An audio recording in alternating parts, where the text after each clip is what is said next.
langue, nous cause ça qui fait nous pas qu'à écrire. L'université, nous commençons à apprendre à écrire vrai créole. Nous mettons plutôt un mot devant pour définir la quantité. Par exemple, mot ban. Finir à apprendre qui tu ban lettres prononcées. Tout lettres qui nous tendent, nous a écrit pareil. Tu as envie de connaître comment pour écrire. Il arrive là aussi que Maurice il gagne sa langue maternelle comme sa langue officielle. Madame, Monsieur, bonjour, bienvenue dans notre émission Lire et écrire créole mauricien. Aujourd'hui, nous dans l'Université Maurice, nous dans le Core Building dans Eben et c'est le 28 octobre, c'est la Journée internationale créole. Et pour marquer l'événement, donc, finina une grande conférence qui est organisée aujourd'hui et le thème c'est Créole, République Maurice, nouveaux défis, nouvelles perspectives. Et surtout, il fait une question, l'introduction, la langue créole mauricien dans le Parlement et mise en place justement un sous-comité qui peut travailler vers la réalisation de ce projet-là. Alors, Madame Boulaki, vous êtes capable d'expliquer nous au sous-comité information, qui vous pour faire exactement? Donc, nous, comité, on a deux volets, comme vous entendez, dans information et formation. Donc, l'île vise tout grand public pour commencer. Et aussi, les parlementaires, les gens qui travaillent dans le Parlement, donc il y a inclus les politiciens, mais aussi les clercs et tous les officiers qui travaillent dans le Parlement. Donc, premier volet, c'est faire information, c'est-à-dire expliquer aux gens déjà qui fait créole, c'est quoi, c'est une langue, et qui fait les visas dans le Parlement. Est-ce qu'il est important dans le créole dans le Parlement? Est-ce que ça peut amener débat, pour baisser niveau de débat et qui fait pour bien mettre ça dans le Parlement. Donc déjà, c'est le premier volet information. Donc tout cela pour faire à travers un petit clip vidéo, audio et toute qualité illustration, graphique, etc. Donc il peut faire à travers un témoignage, expert en linguistique, mais aussi il peut aussi à travers un témoignage des gens qui sont concernés par la langue créole. Donc pour et qu'avec explique des gens qui fait créole est important, nous langage maternel qui fait l'important et qui fait l'important qu'il y rentre dans le Parlement avec toutes les autres langues, c'est-à-dire l'anglais et le français qui est déjà là. Deuxième volet, c'est formation. C'est là que nous pourrons dans un côté un petit peu plus technique, que nous avons les autres sous-comités pour de nous, par exemple, qui ont une terminologie, qui jargon, qui résiste, qui peut servir. Et c'est là que pour capable montrer aux parlementaires qui type de langage qui peut bien servir. Bien sûr, il n'est pas pour faire d'une façon à donner un cours, ce n'est pas le but, mais nous pouvons essayer de diffuser à travers un petit contenu qui peut 2-3 minutes pour capable faire habituer et familiariser avec sa langage créole. Et que nous pouvons aussi, dans toutes nos vidéos que nous postons, ou contenu numérique que nous postons, nous pouvons commencer à avoir un sous-titre pour qu'ils habituent tout le monde, grand public, et y compris les politiciens, avec l'écriture et lecture langage créole, qui n'est pas simple pour tout le monde. Nous avons les autres sous-comités pour essayer de faire lire, parce que nous, le problème, c'est qu'il y a un certain mot que l'application là, par exemple, quand il y a une phrase, l'application là, mais il pas vous donne une phrase de libéral mot. Donc, comment nous montrer nos enfants apprendre, pareil, nous pouvons montrer l'application apprendre. Donc, il écrit en français et après, il écrit en créole et il dit en créole. Et là, nous avons un autre sous-comité qui est le comité informatique. Et là-dedans, vous trouvez des en grand nombre. Donc, il y a Nilam, Pascal et Baby. Alors, docteur Nilam, vous êtes capable d'expliquer nous qui était ce comité-là, qui est pour faire là-dedans? Nous avons commencé depuis 1 an, 2 ans. Donc, nous travaillons chacun dans nos côtés. Donc, l'Université Maurice peut faire sa propre application. Nous avons un projet avec MRIC. Donc, et grâce à MRIC, ce funding, nous avons créé Center for Digital Humanities. Et l'année dernière, nous avons un étudiant, Clarelle Larcourt, qui rentre dans le projet créole, application créole.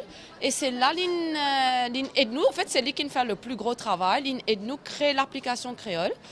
Et suite à cela, monsieur Dr. Corporan a contacté nous pour faire informatique côté créole language. Et Baby et moi, étant nous peut causer, nous réaliser que nous peut faire, nous de l'université peut faire les mêmes affaires. Donc moi, pas en informatique, c'est les experts sont ici, mais ce que nous réalisons, c'est au lieu de nous faire des applications différentes, c'est nous peut merge nous ban projet. Donc là, nous pouvons discuter comment, quelle application nous pouvons faire, quelle application nous pouvons présente au public quelque part. Je rentre dans le projet parce que moi, je peux superviser ce projet. Et à travers ça, nous connaissons le Dr Gobin, à travers une préparation de terrain pour créole de Parlement. Et c'est la première fois au fait que toute institution travaille ensemble, on vous dire ça. Il y a vraiment un plaisir parce qu'il y a beaucoup de connaissances, mais nous chacun dans nos coins. Et je pense que nous allons apprendre beaucoup avec l'un et l'autre. Et qui ça peut impliquer pour le travail? Premièrement, comment nous dire, c'est volontariat. Alors, nous devons balancer définitivement, pas seulement moi, mais tous nos collègues, tous les gens qui peuvent participer dans le comité là, tous les gens qui peuvent aider nous.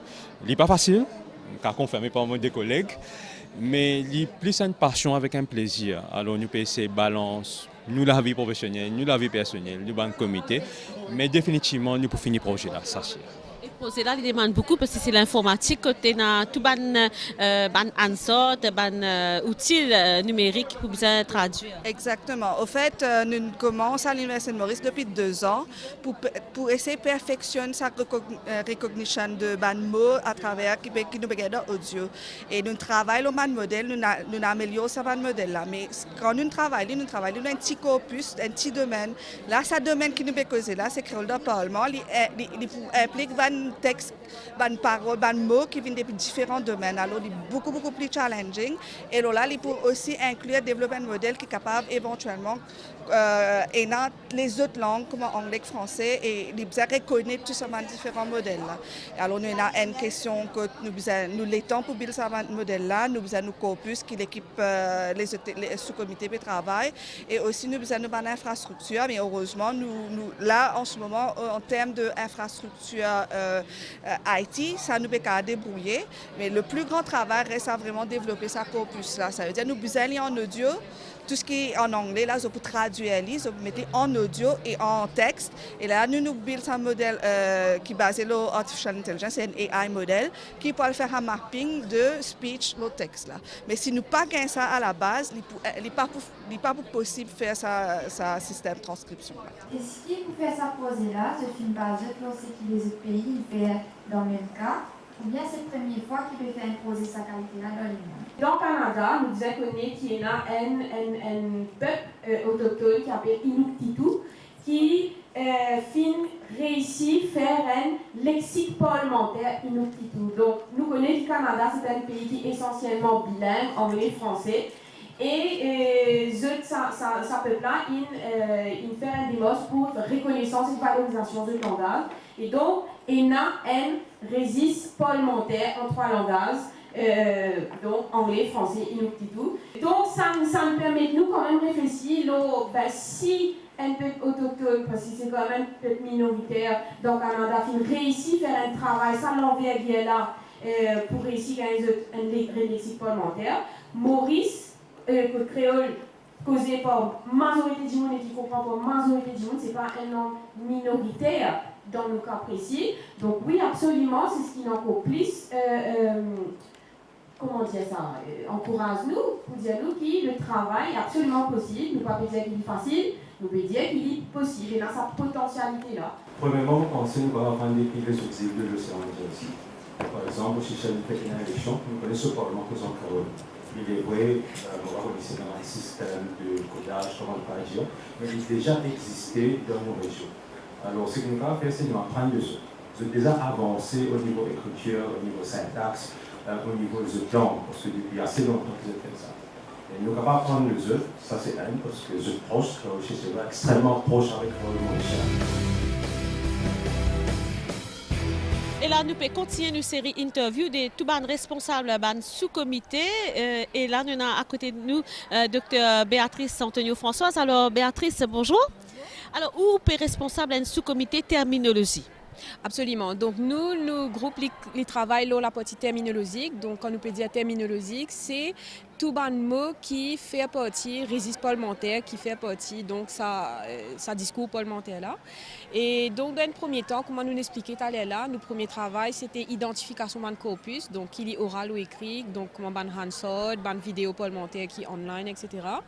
Et dans le deuxième temps, donc c'était justement lire et prendre connaissance de ce document là et identifier ce qu'on appelle ban nomenclature parlementaire. Donc ça veut dire ban terme qui spécifiquement parlementaire, parce qu'il nous a connu qui, pour l'anglais et le français, par exemple, qui des langages qui essentiellement servi dans ce domaine-là, c'est un langage qui a une historicité qui datait, et par rapport à créole, c'est un langage qui n'a jamais pas fait de service justement dans ce domaine-là. À ce là nous pouvons bien faire une réflexion là. Et voilà, donc nous comité, c'est vraiment identifier un terme qui est spécifiquement parlementaire dans le langage anglais et français et qui trouve cet équivalent de traduction en créole. Et nous trouvons aussi qu'on finit commencer à travailler des traductions là, quelques mots qui finissent apparaître leur présentation systématique. Oui, absolument, comme on nous disait. Donc là, c'est vraiment une première étape. Hein, donc avant même une validation à plier au niveau. Donc, un collaborateur prend un document, identifier un terme et qui propose un équivalent de certains termes. Donc, à ce là, nous travaillons, c'est aller plus loin et réfléchir. Là, faire un travail de réflexion plus en profondeur en ce qui s'agit de validité et que proposition alternative si bizarre de ce bon terme. Parce que ce que Dimoun peut-être pas connaît, c'est qu'il n'est pas tout le temps évident pour traduire ce mot qui existait dans le Parlement, comme un ansort, un mot parlementaire qui nous utilisait. Donc c'est ça comment on peut dire pour anglais et français qui est une longue histoire, c'est-à-dire qui est déjà servi depuis bien longtemps dans le Parlement et dans des organes spécifiques, en terminologie spécifique, alors qui dans créole, jamais pas fin servi. Donc quand nous peut dire traduire, c'est nous bien connaître aussi comment nous pouvons traduire. Est-ce qu'il nous peut inspirer nous des autres versions anglais et français, est-ce qu'ils ont la même signification dans créole ou alors justement dans la plupart des cas, est-ce qu'il pas pour besoin créer un nouveau terme en fait pour restituer ça bon terme là. Un grand travail devant vous, Béatrice. Énorme, absolument, mais nous restons bien positifs et optimistes qui travaillent là pour avancer. Là, nous trouvons l'engouement tout du monde aujourd'hui. Madame Missier, c'est ici que nos émissions Lire et Créole Mauricien fini. Et aujourd'hui, c'était la journée internationale créole. Et nous espérons que vous finissez une grande connaissance, la préparation terrain pour introduction créole dans le Parlement à travers la table ronde qui finit là. Nous donnons rendez-vous pour une prochaine émission la semaine prochaine. Madame Missier, merci. Au revoir.